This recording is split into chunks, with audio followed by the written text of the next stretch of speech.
Welcome to the Once and Future Authors Podcast. I'm Stephanie, and I'm so delighted to be joined today by author Danielle M. Orsino, author of Birth of the Fae. You have no idea how this book actually looks in person and feels fabulous. I've had it on my desk all week, and my assistant keeps walking by and touching it. That's when it wasn't on my night table, so I can get a peek at it myself. So I'm so delighted to have Danielle with us today. Thanks for joining me. Thank you for having me. I so appreciate it. Oh, I'm so thrilled to have you. And thank you for sending this along so I can get a preview. You're welcome. You are my first author to show up with a tiara on, I have to tell you. Well, I think as Lady Serena says in Birth of the Fae, every gal should wear a crown. So this was made by a fan, actually, who's turned into a wonderful friend, Jamie at Enchanting Earth. She owns a crystal shop in Topeka, Kansas, read the book, contacted me and said we should collab on an Aurora crown. No. So she actually made the Queen Aurora crown after she read the book. Oh my and now God. Sells it on her website, on Instagram, in her shop. So now everybody can wear a crown.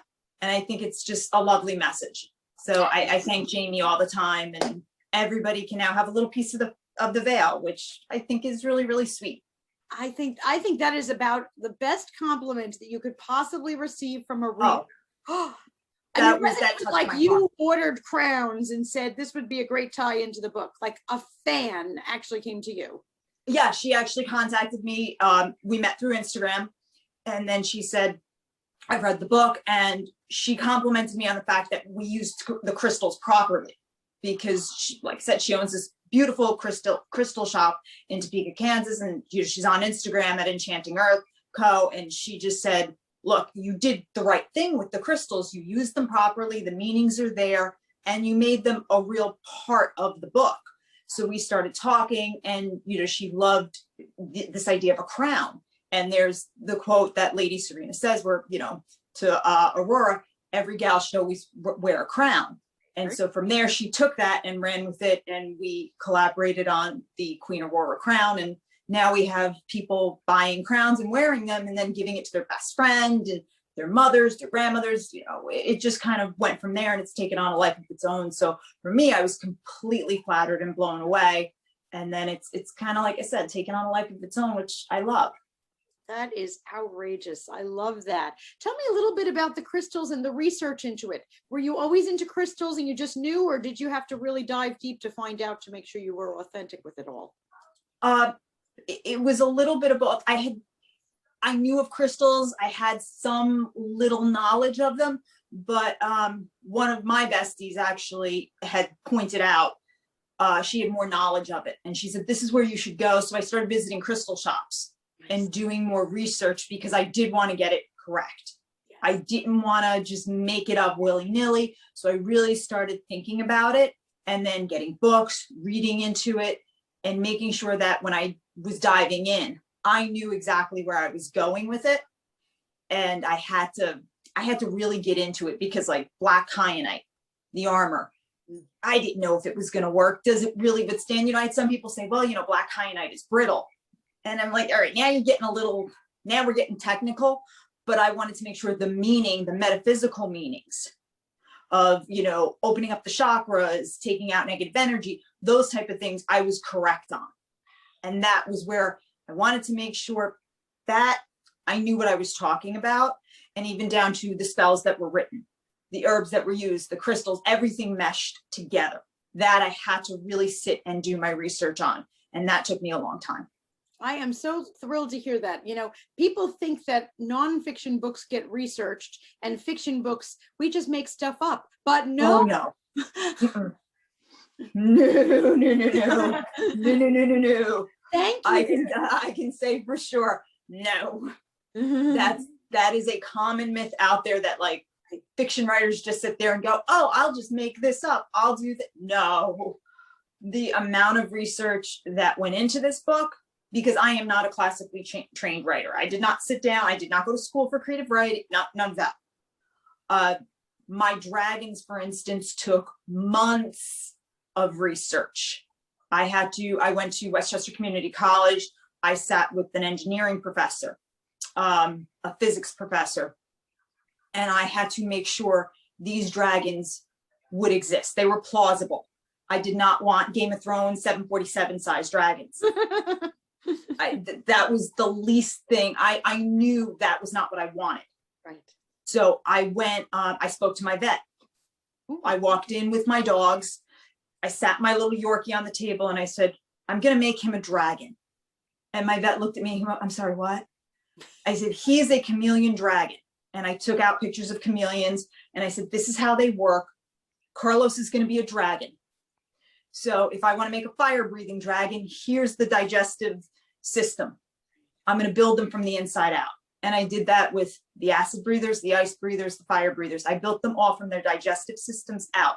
And I consulted my vet first.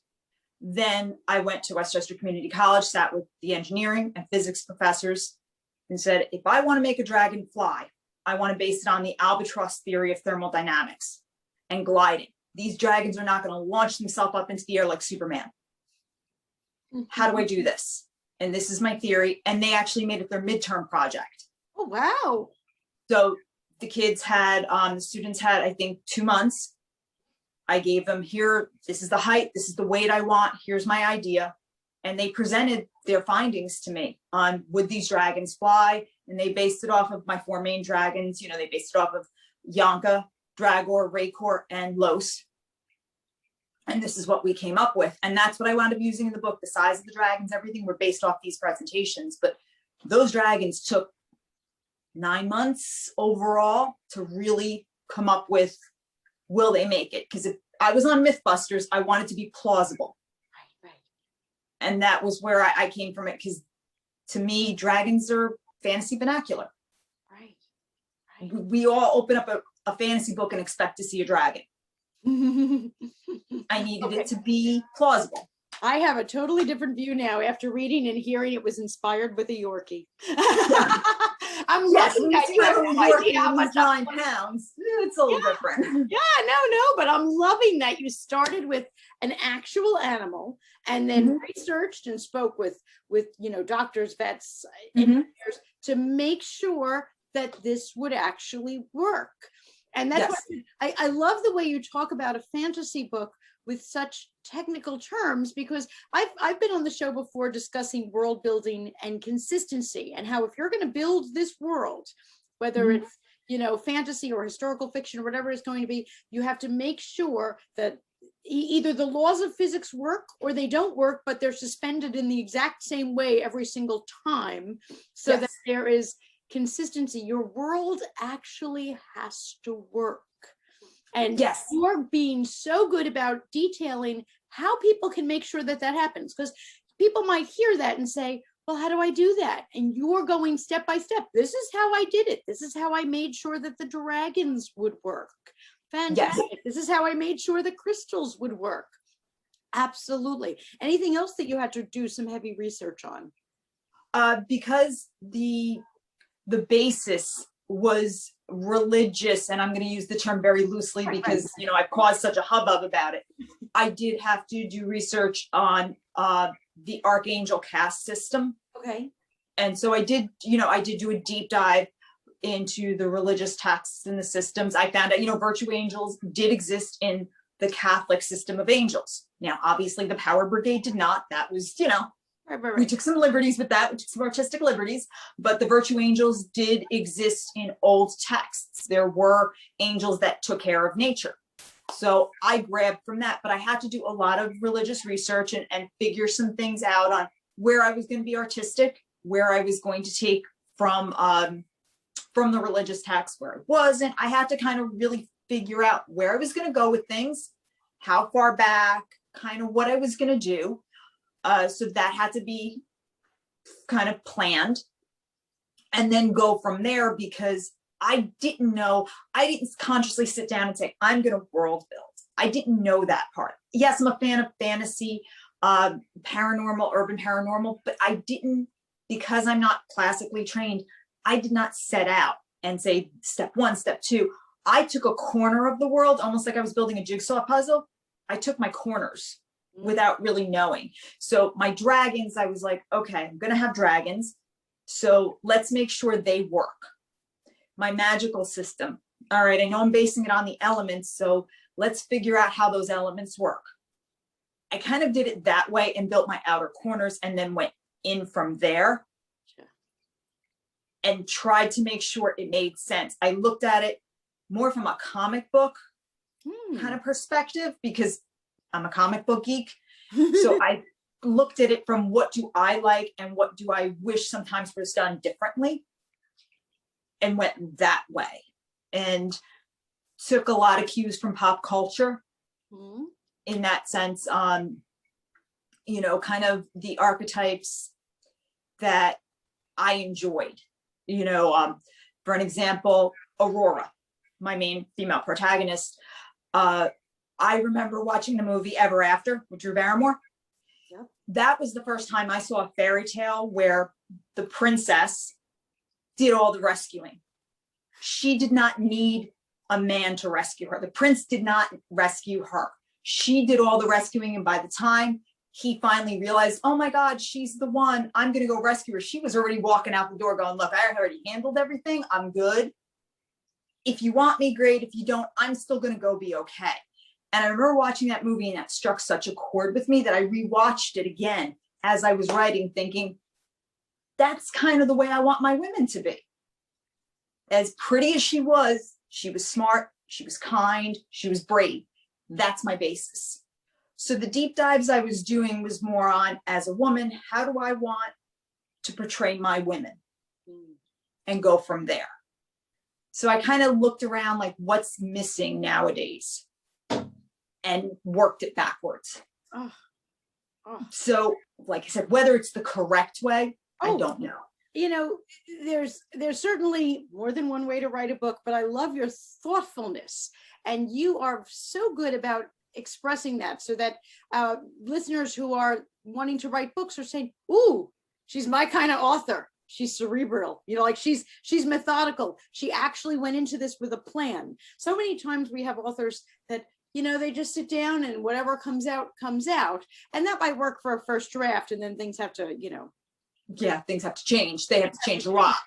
But you certainly approach things in a very methodical way to make sure that it held water the whole way through. And I love that.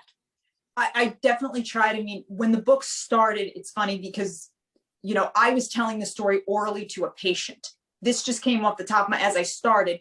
And then when it came down, when he really said, you need to sit and write this book now. That's when I was like, okay, I remember what I said to you, but now I have to really put flesh to bone. So that's where it was like, okay, if I'm going to do this, that now I have to start doing this research. And that's where I had to get into things a little bit more. And you've got to dig. Telling a story to somebody is one thing because you can inflect the line. You know, I can say it a certain way, but someone else is going to read that same line totally different. Absolutely. Absolutely. Do you often tell stories to patients? This was the first time I did it because he asked me. He asked for it. You know, I was working in a Lyme disease clinic. I was taking care of, you know, seeing the patients day to day, but then I was also working the infusion room. And this particular patient was driving long distances.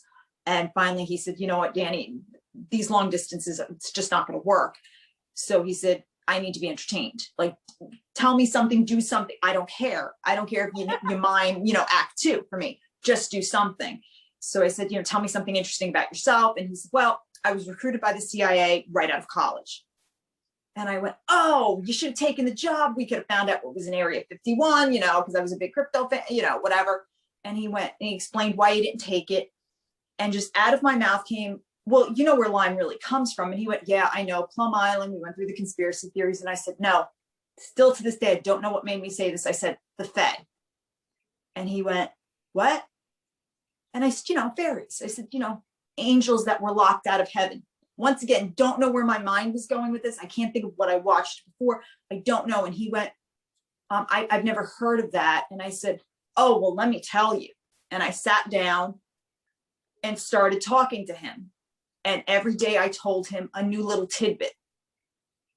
And things just started happening. Like the doctor had a big black Labrador retriever.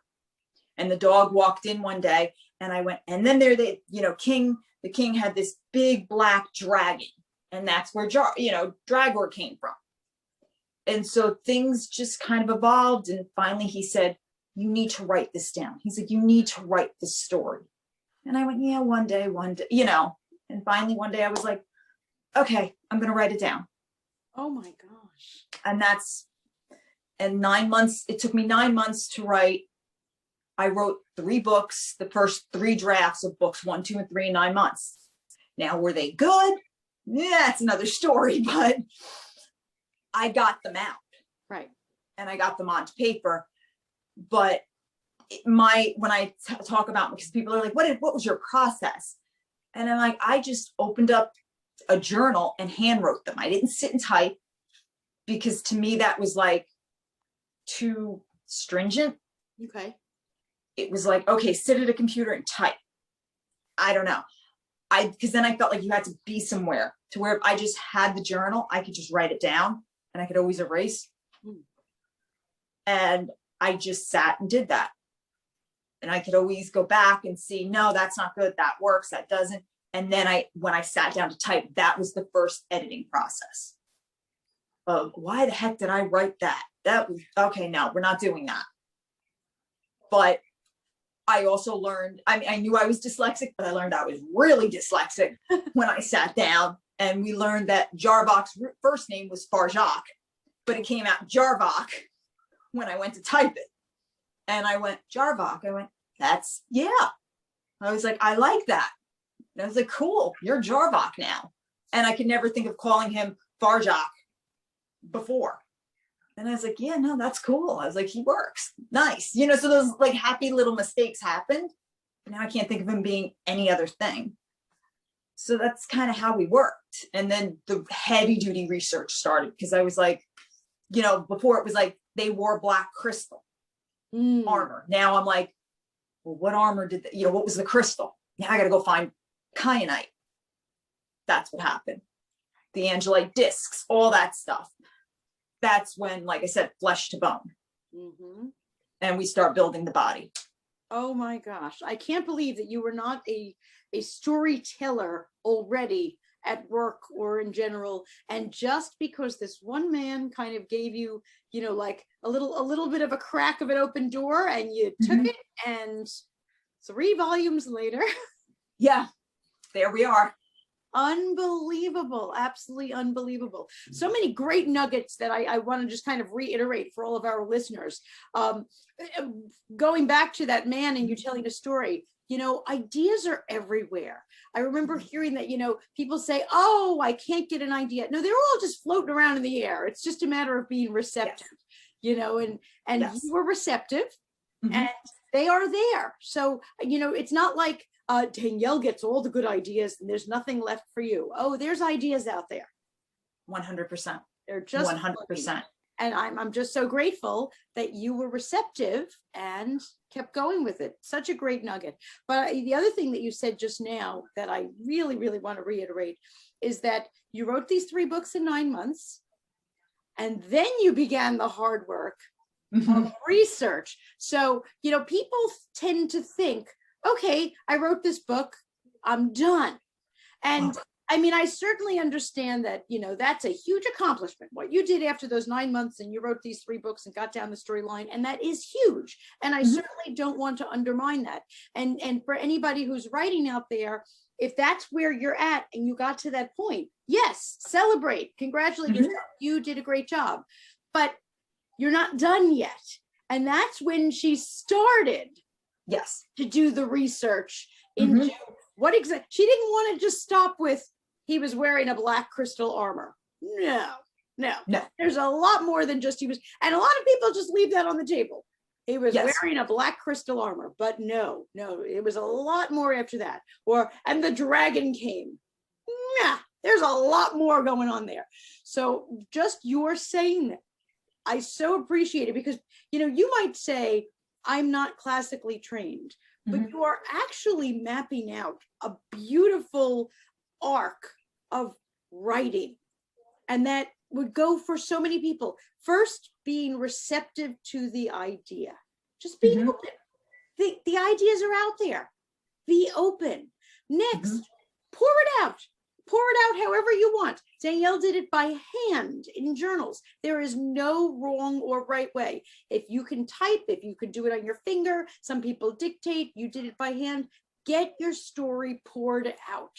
Mm-hmm. But then don't think you're not done. So there was the creative idea, you know, that spark. There was the pouring out of the story. But now there's this, we got to put some flesh on these bones. You have bones right now. That's right. What you have.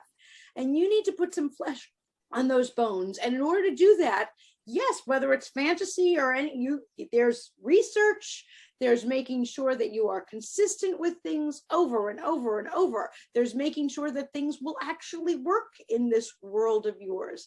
And that other people who are experts in crystals or animals or places will read your book and appreciate that you stuck to it. Because fantasy readers, and this goes for any genre, but you know, certainly I'm thinking of fantasy, they know these worlds inside and out, believe me. Oh yes, they're opinionated. Mistake. They know it.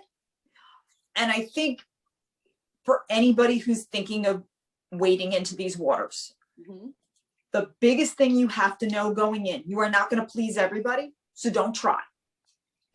Don't even try it. Get it. And the thing that I've learned, I've heard this term. I hate when people say you got to get a thick skin going into this. Yes and no. Okay. For your first book, your skin's never going to be thick enough. So just stop with that. Okay. Just throw that out the door. Your skin's never going to be thick enough. You are going to take every criticism to heart, especially your first bad one. Stay off of Goodreads right now. I'm telling you right now, don't go on it. As much as you don't want to hear this, hire somebody or get a good friend to manage that page for you, because the people are going to say horrible things. Throw it out the door, honey. Throw it out the door right now. Because your first book, you're going to take everything people say to heart. You just are. It's your baby. And for you, you think it's the greatest thing in the world, and I get that. What the biggest thing you have to learn is when you wrote it, that was the place you were at that point in time. Your writing will improve, but at that point, that's where you were, and that's okay. Totally okay. Do you use the word that too much? Do you use the word like? Do you love commas? These are all things that you'll learn as you go, and you have to be gentle with yourself. There are some critiques you have to take. You just do. But in the fantasy world, everybody hides behind a keyboard, and some people will love you and some people won't. And then some people just like to critique because they all think they have a book in them and they all think they can write. It's okay. It's cool. I had to learn it. I'm still learning it. I get asked the question, what do you do about the bad critiques? This is what I do. I take the best critique, I take the worst critique, and I throw them both out. Because you have to go midline. If you listen to only the good stuff, you'll never improve. If you listen to just the bad stuff, you're going to jump off a bridge. You got to go midline, but you can't pander to the market either. Right. Just don't go in thinking you're going to be the next George R.R. Martin, the next J.K. Rowling. Don't believe it. It's not. It's a 1 in a million shot. It's nice to have lofty goals, and you should shoot for the stars. You'll end up on the moon. That's wonderful. Just go in writing the story that's in your heart, and you're okay. You've succeeded because you wrote a book. That's awesome. Yes. That should just be your goal. And if you could make a living, and you know, like for me, my goal is to one day be able to buy a house with a nice backyard for my pups. If I can do that, I'm good. Do I want a video game, an anime? Yeah. Do I want to see Jason Momoa or Michael B. Jordan one day playing Jarva? Hell yeah, I want that. More than anything, that's a dream. Do I think I'm going to get it? Yeah, in the back of my head, there's a little voice going, you're going to see Jarvok live action one day. That's a goal. But you have to be realistic, and you have to go in thinking it's the best of my abilities, but be gentle with yourself. That's the best you can do. Don't pay too much attention to the haters. That's all you can do. For me, I have a lot of religious fanatics on my case. Ooh. My book has been, they're petitioning the Vatican to have it removed right now. I have 2 Christian ethics groups that I will not name, petitioning to have me labeled as a person of blasphemy. You got to just keep rolling forward. that's the best you can do. So Well, when you're planning these whatever book you're writing, as long as it's coming from the heart, you'll be okay. But if you go in saying, I'm going to do it for this market so I can be successful, I don't really know how you're going to do. yeah, yeah. And you know, all the best books were banned. So hey, you're in good company. That's what I think I've made it now. You know, that's how I joke around. Absolutely. I might not be a bestseller, but I'm like, well, I think I'm doing pretty good then, you know. You're doing great. Absolutely. Now, I have to ask you, because you are in front of your inspiration corner. And when we first logged on and I saw that, I said, oh God, I need my own inspiration corner. So what made you make one, and what makes things make the grade? That's a good You know what, I just feel like a lot of this, because I don't exactly know how it all works in my head. You know, I always joke that there's a lot of voices and they're all clamoring for attention. I try to go with what makes me happy. Okay. And so a lot of it is, I'm a big Wonder Woman fanatic. So I have my Funko Wonder Woman figures. Right. Because Wonder Woman is always a source of inspiration. I had my little picture of Drew Barrymore from Ever After up here. Right. And then I have my Desdemona and Aurora taking the oath picture, which Morgana Anagram from Instagram actually drew, which I love. Nice. And then this is the Power Brigade helmet worn from the trailer. Wow. So I love that piece because, you know, that's kind of a big deal. And then this over here, which is a little hard to see, this is Desdemona's cloak that she wears, that we're going to be doing a photo shoot in. Nice. So, you know, I like to actually dress up like the characters. That's my cosplaying background, but doing more photo shoots as the characters to bring them to life a little bit more, which helps me as a writer. Right, right. I think that's kind of a big deal, because once you can embody them, for me, it helps me then say, okay, they would do this or they wouldn't do that. And that's something that, you know, like I said, kind of helps me when I'm writing. And then I think of movements they would do or wouldn't do. So I'm not just always raising eyebrows or shoulder shrugging, because that as a writer, once you're reading your own stuff, you start going, wow, I like the shoulder shrug a lot. Okay, you know, I gotta stop doing that, or eyebrows knit together. And you're like, okay, maybe I gotta find a new movement for that. The emotional thesaurus has been great. So, you know, we have to work on that. So sometimes actually dressing up like the characters, it also helps when I realize, as a martial artist, and I've done some of the moves, the clothing is a big deal, because you realize it's constricting. They can't move in this. Right, right. So when I do some of the fight scenes, I'll actually go in the backyard and we'll videotape them. We use the iPhones and we'll actually do them and realize, no, you can't wear a cape. This would not work. That's why for Desdemona, her cape is only on one shoulder. Gotcha. Because a cape can be pulled. Right. So you can't wear it when you fight. That's why the Power Brigade all had short hair. And one of them makes mention of that. And he's like, we all had to keep our hair short because you could pull it in a fight. That makes more sense. Nobody has long flowing hair if you're a fighter. Right, right. So like little things like that make sense. Love that. Now, over your right shoulder, is that some sort of an athletic award, or what is that? This is actually my silver medal from the World Karate Championships when I was on the US team. I actually won the silver medal in women's soft style forms. Wow, congratulations. Yes. Thank you. I got to compete in Walt Disney World. Oh. It was the first time the US had hosted the WKA championships in 10 years. So I got to go down, compete, and represent Team USA. So I was absolutely thrilled, because my grandfather, my dad's side, was actually a friend of Walt Disney. Ooh. And they had drawn together before he started Walt Disney Studios and everything, but they were friends. They drew together. And when he was giving out his first animation scholarship, he'd invited my grandfather to come work for him. And my grandfather's like, I'm not going to move everybody out to California, you know, and I don't really know how this whole animation thing's going to work out. So I'll stay here. And then Disney actually later gave my grandfather some credit for some of the early silly symphonies, because they had drawn them together for the ideas. Nice. So to go there was a big deal for me, because I felt like, you know, it was representing my grandfather. And so I got to compete there, and it was, it was really nice. And that was the capstone to my career as a competitive martial artist. So That's quite a capstone. Wow. Yeah, I kind of, Yep. for there, I retired from competing and was like, that was my big deal, was to represent, the United States, do my thing. And I got to walk out with Mickey Mouse, and, I was pretty excited about that, to be honest. Yeah. I'm a huge fan. Yeah, I'm when it comes down to storytelling, I think Jim Henson and Walt Disney did it really, really well, followed probably by George Lucas when it comes to just telling a good, clean, good, evil story. Mm-hmm. I think those guys really do it well. And you throw in some comic books, and I'd like to tell you, oh no, I read Jane Austen and I've read no, it really comes down to comic books, the Muppets, and a good Disney princess, and Star Wars. And that's my literary, throw a man Rice in there, I'm good. I don't have that pedigree, that literary pedigree that everybody claims to have. I'm loving your pedigree. Don't worry about it. I Wonder Woman comic, throw on the Star Wars marathon, give me the Muppets, and we're all good. Absolutely. Absolutely. Now I see a map on the pillow behind you. What is that map of?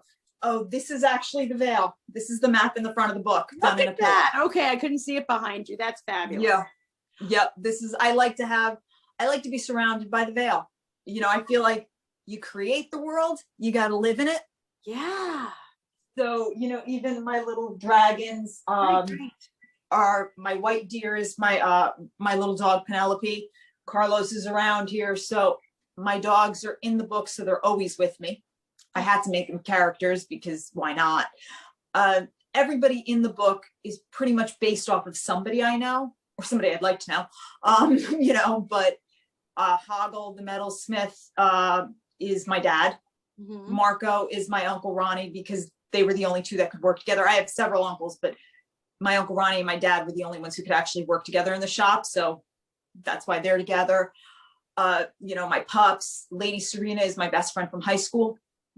Jen, it's all, I pulled from everybody from real life, because that's kind of how I knew to do it. And then, like I said, my pups, how can I not? Of course. I mean, who doesn't want to think of their dog, look at their little dog and think, you're a dragon. Right here in my office next to me at all times. Absolutely. Yeah. I look at Carlos, and I think he's a dragon in his mind. He's a 9-pound Yorkie. Of course he thinks he's like this big dragon. Yep. He'll probably get his own book eventually. I'm working on something for him right now, because I think I've learned so much from watching him. Right. And I've already kind of joked with the title of, Los's Guide to Life. Why blend when you can stand out? A chameleon's guide. Because I look at him and he's happy all the time. And I think when you adopt a dog, you're learning unconditional love in a new way. Right. So right. I think Los will be making an appearance and doing his own book eventually. Fantastic. Well, I cannot imagine that anyone's listening and they're not grabbing a pen to get started, because you laid out such a fabulous, it's almost like follow the yellow brick road. This is how I did it, and I appreciate that. It's easy. I like to say it's easy, but I know it's not, because believe me, I had sleepless nights. Oh, absolutely. It's work. I had sleepless nights. The best way I can say it, and the way I did it, was after I got done writing a chapter that day or editing a chapter, I'd replay it in my head as if I was watching a TV show. Ooh. And if I got bored, the reader was bored. So I would rewind it and play it a different way. And then if that way struck me, I would literally keep a notepad by my bed and write it like, okay, no, I gotta change this. Right. And I think now that might not work for everybody, but like I said, if you're a pop culture or TV person, you kind of get it. But I wanted each chapter to end on somebody going, what the hell's happening? All right, I got to read the next one. Because I think I like that old show Heroes. I don't know if you remember that show Heroes, Save the Cheerleader, Save the World. Mm-hmm. The first 2 seasons, amazing. Then after that, I don't know what the heck happened to the show. But those first 2 seasons, every time that show ended, I would go, what is happening on this show? I can't wait for next week. That's how I approached it. Like, I want you to finish reading a chapter going, what the heck is happening? And almost to the point where you were a little confused, like, where is she going with this? I've got to get to the next one. Fabulous. Because I think that's how you kind of have to do it, because everything now is about instant gratification. You can binge watch a show. You can binge a podcast. You can get to it immediately. I think we're missing that slow burn now. Mm-hmm. So yeah, the book, you might say the first 50 pages, oh, it's a slow, but it's world building. Yes, but you need to pace yourself a little bit. And you can now kind of control, do I want to read the next 50? Because the next page, I really want to get to the next chapter. I want to get to it. But I can decide if, a little self-control. Because now you can't read book 2 yet. I haven't put it out. So I'm trying to compete with Netflix. I'm trying to compete with Hulu. It's still, it's hard. Mm-hmm.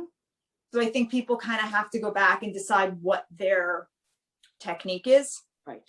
But maybe look at it kind of the same way you look at Netflix, and see what your favorite show is and decide if maybe that's a technique for you. Maybe it is, maybe it isn't. But try to find your inspiration. Maybe it's a playlist. Maybe just go around and see what's around you. There's a lot of historical places right in your own hometown. Go check them out. There might be a story in there. You never know. So I think inspiration is everywhere. You just have to be open to it. But the minute you say, oh, I can't write, you're already defeated. Mm-hmm. That's it. It's already done. So just look around a little bit and try. Yeah. You never know. I didn't think I'd be here. I mean, my life was planned out. I was going to PA school. I was doing this. I was doing that. The road was set. It just took that one patient saying something to me. And everything, all the plans scattered, like somebody just took the chessboard and wiped all the pieces off. Wow. You never know. And now here I am talking to you. That's right. Here you are. And not just talking to me, but inspiring a whole lot of other people, which I'm so thrilled. I always want us to inspire writers, but also readers. So all of you readers out there, Birth of the Fae by Danielle Orsino. It's available and you better grab it, because book 2, we're going to keep nagging her until we get it. It's on its way. It's already on done. it. It's going into layout. It's almost done. Yeah, it's almost ready. All right. So read book 1 so you can grab book 2 when it's ready. And whether you want to read or whether you want to read and write, Danielle has really given us quite a lot of inspiration. Danielle, I can't thank you enough for joining us today. You've been fabulous. Thank you for having me. I really appreciate it. My pleasure.